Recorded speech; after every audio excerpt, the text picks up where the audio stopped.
सबको जय मसीह की। मैं जतिन बब्बर और आप देख रहे हैं मसीह परिवार चैनल। जैसे कि आप सब जानते हैं कि मैं इस चैनल पे प्रभु के अलग अलग दासों की वीडियोस डालता हूं, तो अगर आपको हमारा चैनल अच्छा लगता है तो आप इस चैनल को ज़्यादा से ज़्यादा सब्सक्राइब जरूर करें, ताकि आप प्रभु के वचन को सुन सके। वीडियोस को ज़्यादा से ज़्यादा शेयर करें, ताकि जिन लोगों तक वचन नहीं पहुंचा उन तक भी वचन पहुंच सके। सबको जय मसीह की। एक बार मैं आपसे दोबारा कहूँगा कि इस चैनल को सब्सक्राइब जरूर करें और वीडियोस को ज़्यादा से ज़्यादा शेयर करें। जय मसीह की। अपने हाथों को उठाकर आंखों को बंद करके, परमेश्वर तेरा वचन आज हमारी जिंदगियों में काम करे। परमेश्वर तेरा वचन कहता है कि जब परमेश्वर तेरा वचन मृतकों को भी सुनाया गया तो वो भी जी उठे। खुदावन वही वचन परमेश्वर आज जो भी जन सुने, जिस भी हिस्से में मुर्दापन है, चाहे वो फाइनेंस में हो, मैरिटल लाइफ्स में हो, रिलेशनशिप्स में हो, इनके शरीरों में हो, चाहे किसी भी अंग में हो, खुदावंद वो वचन सुनाने से खुदावंद और सुनने से खुदावंद और मन फिराने से परमेश्वर इनके वो हिस्से, इनकी लाइफ्स खुदावंद वो जी उठे परमेश्वर, क्योंकि मृतकों ने भी तेरा वचन सुना और वो जी उठे परमेश्वर। ये भी आज जी उठे परमेश्वर, तेरा आत्मा इन्हें छुए खुदावंद, तेरा आत्मा छुए और ये फल लेके आए। यदि तुम मुझ में बने रहे और मेरा वचन तुम में बना रहा तो जो चाहो मांगो वह तुम्हारे लिए हो जाएगा। परमेश्वर ये वचन इनकी लाइफ्स में पूरा हो, इन्हें ब्लेस कर प्रभु यीशु मसीह के सामर्थी नाम में, आमीन। सभी जन अपने स्थानों पे बैठ जाएं। तो परमेश्वर का वचन जो कहता है कि परमेश्वर ने हमें किस लिए चुना? परमेश्वर ने हमें चुना ताकि हम परमेश्वर को खुश कर पाएं। सो ये मकसद है हमारी लाइफ में परमेश्वर का कि हम खुदा को प्रसन्न कर पाएं, परमेश्वर की योजनाएं हमारी लाइफ से पूरी हो सके। सो ये परमेश्वर की योजनाएं, हम हमेशा बात करते हैं कि परमेश्वर की योजनाएं वो पूरी हो, लेकिन पूरी कैसे हो? परमेश्वर की योजनाएं हमारी लाइफ में पूरी होंगी जब हम परमेश्वर के साथ बने रहेंगे। सो डायरेक्टली क्या अभी आप परमेश्वर को देख पा रहे हो? नहीं। हम परमेश्वर को किस तरह से एक्सपीरियंस कर रहे हैं? परमेश्वर के वचन के द्वारा। सो परमेश्वर कहता है कि यदि तुम मुझ में बने रहे और मेरा वचन तुम में बना रहा, जिस तरह से दाखलता, टाहनी, डाली, ब्रांच, जिस तरह से एक दाखलता जो है अपनी एक टहनी, ब्रांच, डाली अपनी दाखलता के साथ, प्रभु यीशु मसीह के साथ या अपनी जड़ के साथ जुड़ी रहती है, तो हम देखते हैं कि सेम वही पानी, सेम वही ग्रेस, वही फल लेके आने की, हरा भरा रहने की सामर्थ उस डाली में प्रवेश करती है। उसी तरह से परमेश्वर कहता है कि यदि तुम मुझ में बने रहे, यदि आज का वचन आपकी लाइफ में जड़ पकड़ा, अगर ये वचन जो आज मैं आपको सुनाऊंगी आपकी लाइफ में बना रहा, ठहर गया, तो खुदावंद कहता कि तुम कभी भी सूखने नहीं पाओगे। डाली सूखती नहीं है कब तक? जब तक कि उसे तोड़ा ना जाए, जब तक कि उसे दाखलता से, उस जड़ से, उस पेड़ से अलग ना कर दिया जाए, तब तक वो सूखती नहीं। परमेश्वर का वचन जैसे आप सुनेंगे, मेरा विश्वास है अगर आपकी लाइफ में जड़ पकड़ा तो आप कभी भी सूखेंगे नहीं, प्रभु यीशु मसीह के सामर्थी नाम में, आमीन। तो परमेश्वर का वचन जब आप निकालोगे 4 मत्ती 4 उसकी 17 को, 17 4 अध्याय उसकी 17 को, तो उसमें परमेश्वर ने कहा कि प्रभु यीशु मसीह ने क्या कहा कि मन फिराओ, क्योंकि परमेश्वर का राज्य निकट आ गया है। मन फिराओ खुदा ने कहा। फिर जब यूहन्ना बपतिस्मा दाता ने जब उसने प्रचार करना शुरू किया तो उसने भी क्या कहा कि मन फिराओ, क्योंकि परमेश्वर का राज्य निकट आ गया है। सो परमेश्वर के दास ने बहुत अच्छा मन फिराव, तौबा, रिपेंटेंस, पश्चाताप, मन फिरौना, पश्चाताप के ऊपर बहुत सा प्रचार किया था। और उसमें से आप जानते हैं कि जब भी परमेश्वर के दास प्रचार करते हैं मैं हमेशा नोट करती हूँ, और पिछले 4 साल का प्रचार मेरे पास डायरीज भरी पड़ी हैं। हालेलुया। सो बहुत से नए भेद, बहुत सी बातें मुझे समझ आती जब मैं परमेश्वर के दास के द्वारा दिए गए प्रचार को फिर से देखती हूँ, रिकंसिडर करती हूँ, बाइबल को पढ़ती हूँ। तो परमेश्वर के दास ने कहा कि 4 तरह से मन फिराव जो है परमेश्वर के वचन में दिया गया। जब आप निर्गमन की पुस्तक में देखो तो उसमें नाखाम है यूनानी भाषा में मन फिराव का अर्थ, जिसका मतलब है कि ठंडी सांस लेना, कि आपने पाप किया, आपको पता चला कि नो मैंने ये गलत कर दिया, तो नाखाम का मतलब मन फिराव का ठंडी सांस लेना, उस पाप को छोड़ देना, उसके लिए शर्मिंदगी महसूस करना और भविष्य में आगे चल के फिर कभी भी उस पाप को ना दोहराना। निर्गमन में ये नाखाम मन फिराव प्रयोग किया गया। फिर उसके बाद जब यूहन्ना बपतिस्मा दाता ने क्या कहा, भविष्यद्वक्ता ने, कि मन फिराओ, मत्ती 3 उसकी 2 में, कि परमेश्वर का राज्य निकट आ गया। तो जब बपतिस्मा दाता ने कहा तो उसका अर्थ क्या था? उसका अर्थ मेटोनियो, यानी कि मलाल करना। मलाल करना यानी कि जो पाप में है उनसे अलग होकर सोचना। जो पाप में है वो क्या सोचेंगे? पाप सोचेंगे, गलत मूवीज देखेंगे, गंदा सोचेंगे, गंदा देखेंगे। तो बपतिस्मा दाता क्या कहता है कि मलाल करो क्योंकि स्वर्ग का राज्य निकट आ गया। कि जो पाप में है उनसे थोड़ा अलग होकर सोचो, उनसे अलग थिंकिंग रखो, टू थिंक डिफरेंटली। अलग सोचो, मलाल करो, अलग सोचो क्योंकि परमेश्वर का राज्य निकट आ गया। सो अब परमेश्वर आपको कहता है कि गलत मूवीज ना देखो, पार्ट क्लबों में ना जाओ, शराब ना पियो, ये ना करो। तो क्या परमेश्वर हमारी लाइफ को बोरिंग करना चाहता है, बोर करना चाहता है कि मन फिराओ सब चीजों से? परमेश्वर असल में हमें बचाना चाहता है, इसलिए परमेश्वर कहता है कि मन फिराओ। क्योंकि जो पाप है वो शैतान लेकर आता है, और पाप जब आता है तब नाश और विनाश होता है। पाप की मजदूरी है, जिस तरह से प्रार्थना करते तो हमें शांति मिलती है, इंस्टेंट पीस मिलता है हमें। मैं भी परसों फुल नाइट प्रेयर में थी, और जब सुबह उठी तो ऐसे लग रहा था जैसे कि हवा में मैं झूल रही हूँ।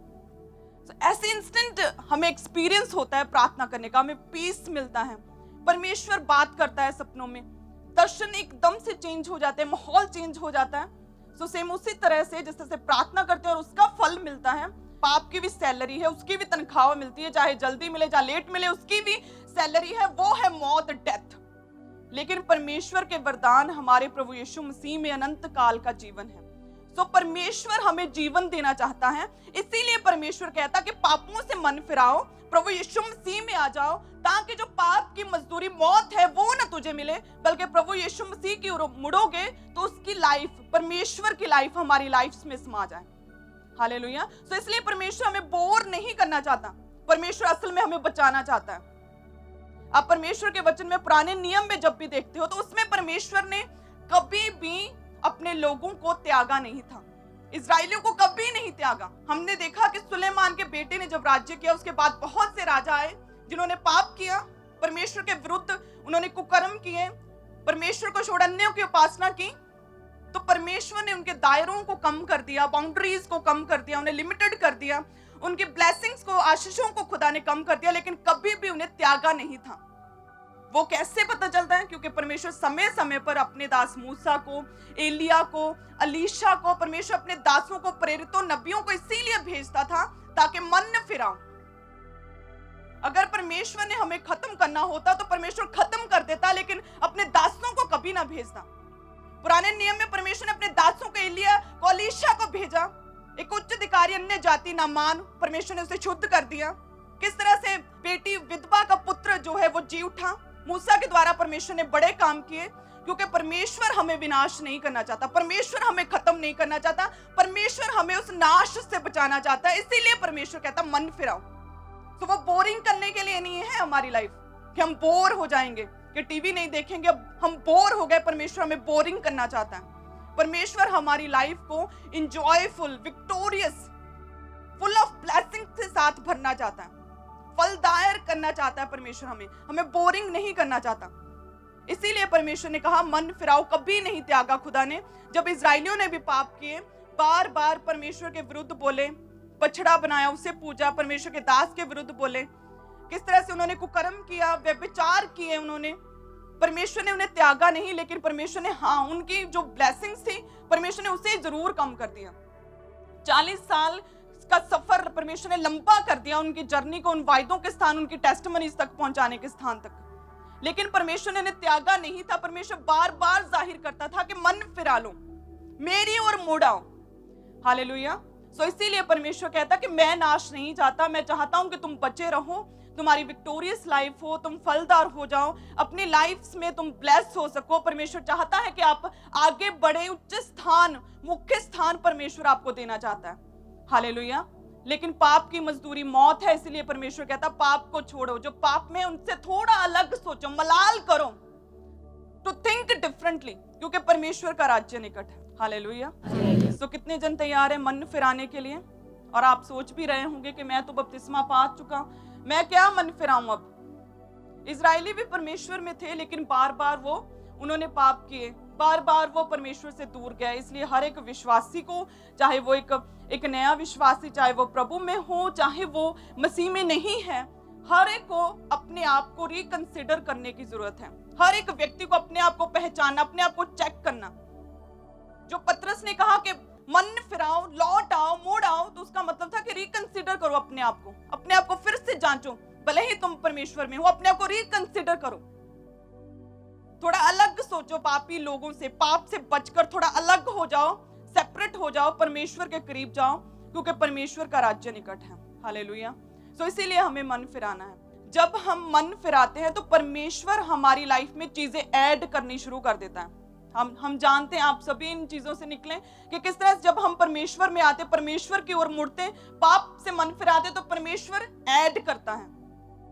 जब परमेश्वर ने आदम को बनाया तो क्या परमेश्वर ने उसको बनाकर फिर उसकी जो जरूरतें थी, फिर परमेश्वर ने उसकी जो जरूरतों को बनाया, फिर परमेश्वर ने पानी को, फिर परमेश्वर ने आसमान को, पृथ्वी को, जीव जंतुओं को खुदा ने उसके खाने के लिए, अदन की वाटिका को, क्या परमेश्वर ने उसकी जरूरतों को बाद में बनाया? नो, परमेश्वर ने जो आदम की, जो इंसान की जरूरतें थी, सब कुछ खुदा ने पहले बनाया। अदन की वाटिका को पहले बनाया और फिर परमेश्वर ने आदम को बनाया। सो सेम उसी तरह से जो परमेश्वर ने हमें बनाया, आप यहाँ पर हो, जहाँ ऑनलाइन आप सुन रहे हो, जो भी हमारी जरूरतें हैं परमेश्वर ने वो सभी बना दी हैं। लेकिन अब करना क्या है? सिर्फ उसकी मर्जी में रहना। आदम को क्या करना था? सिर्फ उसकी मर्जी में रहना, उसकी आज्ञाओं को पूरे करना। क्योंकि जब हम परमेश्वर की मर्जी में नहीं रहते तो लाइफ में संघर्ष, फालतू के स्ट्रगल्स आते हैं। परमेश्वर की उपस्थिति से वो दूर चला गया आदम, जैसे ही उसने परमेश्वर के वचन को तोड़ा। जब हम परमेश्वर के वचन से दूर जाते हैं, परमेश्वर की ओर से मुंह फेर लेते हैं, तब फालतू में स्ट्रगल्स, फालतू में डिप्रेशन, फालतू में ही कोई भी काम नहीं बनता, परिस्थितियां अनुकूल नहीं रहती, सब कुछ खत्म होने लगता है, फेलियर हमें हर तरफ दिखता है, फालतू में स्ट्रगल, फालतू में मेहनत करनी पड़ती है, लेकिन फल कोई नहीं आता।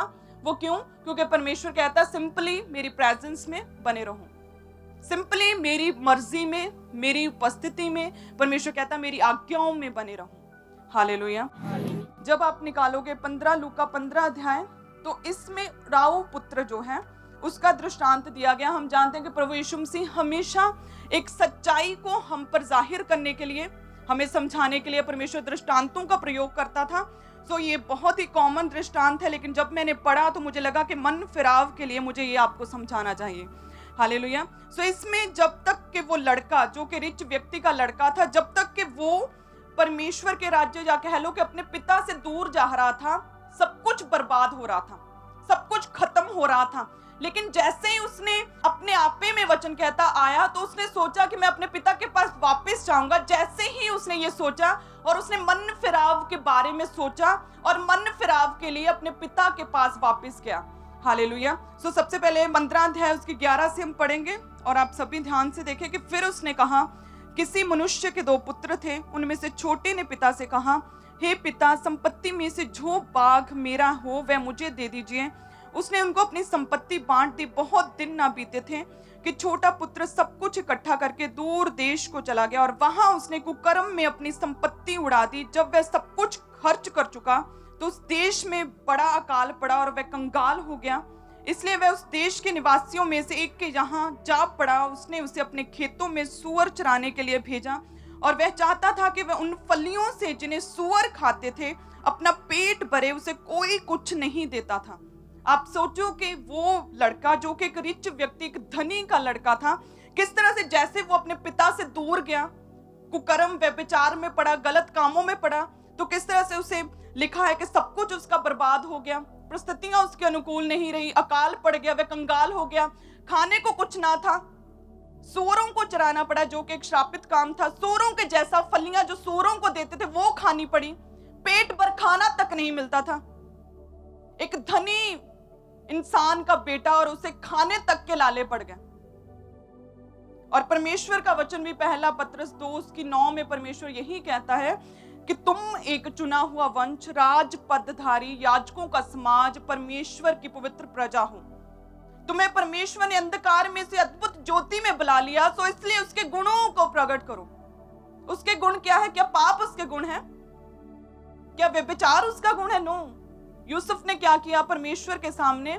क्या किया उसने? पोतीफर की पत्नी के सामने परमेश्वर के गुण, पवित्रताई को प्रकट किया। सो वो ऊंचा किया गया। परमेश्वर के गुणों को प्रकट करो। वो परमेश्वर से दूर हो गया। परमेश्वर के गुण क्या है? वफादार रहना परमेश्वर के साथ, उससे कभी भी अलग नहीं होना, परमेश्वर के साथ कनेक्ट रहना, प्रार्थना में बने रहना, जब पाप का मौका आए फिर भी पाप नहीं करना, परमेश्वर में सटे बने अड़े और खड़े रहना। लेकिन ये लड़का जो कि अपने एक धनी, एक राजा की संतान, लेकिन क्या हुआ? भूखा मर रहा था, खाने तक के लाले पड़ चुके थे, श्रापित काम उसे करना पड़ा, जानवरों के साथ रहना पड़ा। कब? जब वो अपने पिता से अलग हो गया।